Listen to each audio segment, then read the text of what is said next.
Perkenalkan, nama saya Anissa Endah Alifianti dengan nomor NIM 212151082 dari Prodi Pendidikan Matematika, Fakultas Keguruan dan Ilmu Pendidikan Universitas Siliwangi.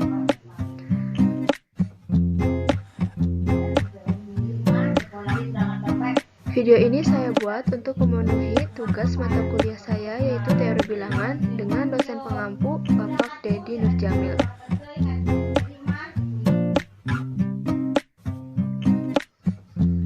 Di sini kita akan membahas materi peluang, yaitu materi matematika kelas 12. Selanjutnya, kita akan membahas tentang pengertian peluang.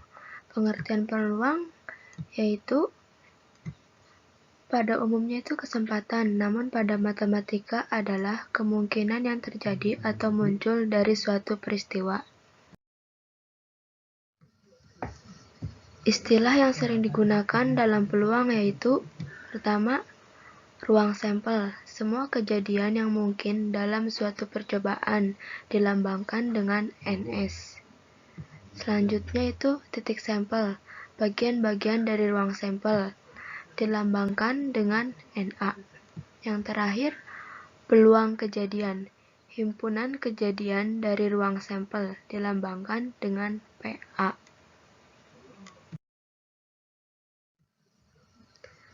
Nah, selanjutnya kita akan mengenal tentang rumus peluang. Nah, sebelum mengenal rumus peluang, kita harus tahu dulu apa itu frekuensi relatif. Nah, rumus dari frekuensi relatif yaitu banyaknya kejadian dibagi dengan banyaknya percobaan.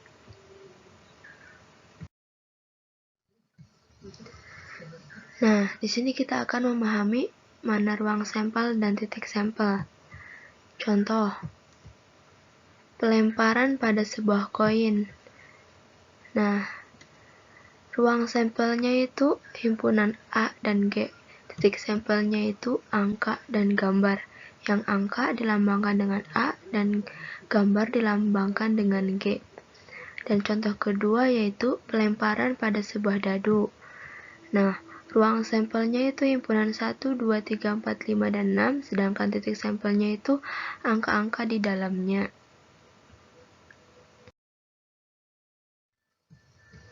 Selanjutnya itu peluang kejadian. Nah, rumus dari peluang kejadian yaitu PA sama dengan NA per NS. Nah, NA-nya itu titik sampel, sedangkan NS-nya itu ruang sampel. Sedangkan peluang kejadian dilambangkan dengan PA.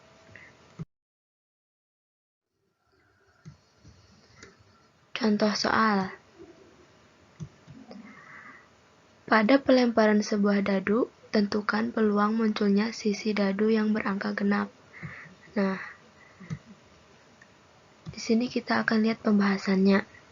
Nah, ruang sampelnya itu himpunan 1, 2, 3, 4, 5, dan 6. Dan keseluruhannya itu ada 6. Sedangkan sisi dadu genapnya itu kita ambil dari ruang sampel yang berangka genap. Ya, kita ketahui di situ ada angka 2, 4, dan 6. Dan totalnya ada 3.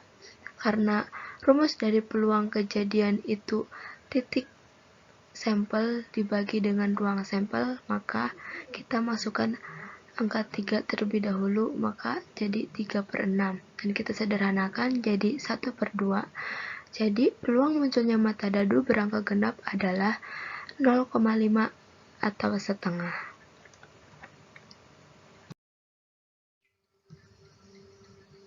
Selanjutnya kita akan mengenal tentang frekuensi harapan. Nah, rumus dari frekuensi harapan yaitu FHA sama dengan PA dikali N. PA-nya itu peluang kejadian A, sedangkan N-nya itu banyaknya percobaan. Nah, selanjutnya kita akan masuk contoh soal. Munculnya mata dadu berjumlah 9 pada pelemparan 2 dadu sebanyak 90 kali. Nah, mari kita bahas. Karena rumus dari frekuensi harapan itu peluang kejadian dikali dengan banyaknya percobaan. Sedangkan rumus dari peluang kejadian itu titik sampel dibagi dengan ruang sampel. Nah, titik sampelnya itu karena di situ dadunya itu dilempar sebanyak 2 kali, maka kita duanya dipangkatkan, maka hasilnya 4. Dan 36 itu hasil dari 9 dikali 4, dan hasilnya 36. Dan 90 itu pelemparan yang dilakukan sebanyak 90 kali. Dan kita sederhanakan akan menghasilkan 10 kali. Jadi, munculnya mata dadu berjumlah 9 pada pelemparan 2 dadu sebanyak 90 kali adalah 10.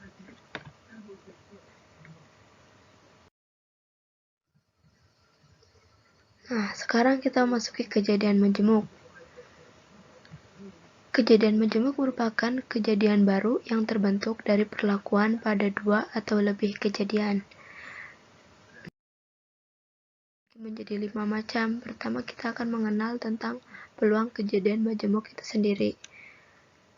Nah, rumus dari peluang kejadian menjemuk yaitu P A atau B sama dengan PA plus PB dikurangi PA dan B. Nah, keterangannya itu PA-nya itu peluang kejadian A, sedangkan PB-nya itu peluang kejadian B. Dan PA atau B-nya itu peluang kejadian A atau B. Dan PA dan B-nya itu peluang kejadian A dan B. Nah, yang kedua yaitu peluang kejadian komplement.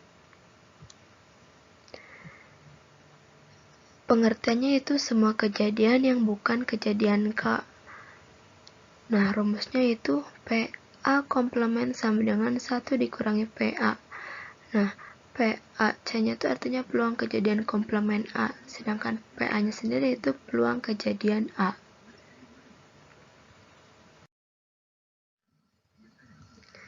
Nah, yang selanjutnya yang ketiga itu peluang kejadian saling lepas. Pengertiannya itu dua kejadian A dan B dikatakan saling lepas jika A dan B sama dengan 0, sehingga PA dan B sama dengan 0. Nah, rumusnya yaitu PA atau B sama dengan PA plus PB.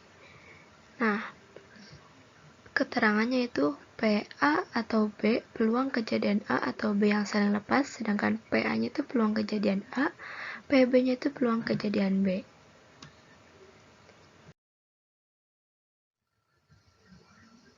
Selanjutnya kita masuki yang selanjutnya itu yang keempat, peluang dua kejadian saling bebas.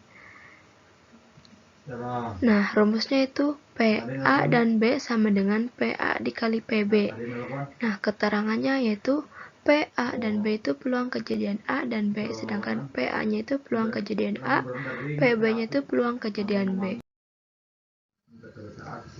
Nah, yang terakhir atau yang kelima itu peluang kejadian bersyarat.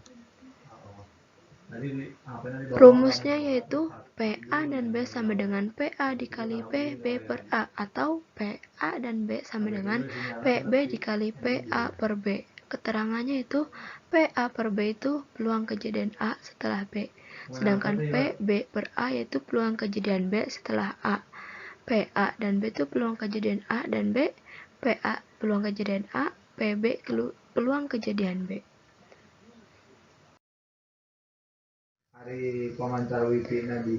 Sekian dari saya. Bila ada tutur kata yang kurang berkenan, saya mohon maaf. Wassalamualaikum warahmatullahi wabarakatuh.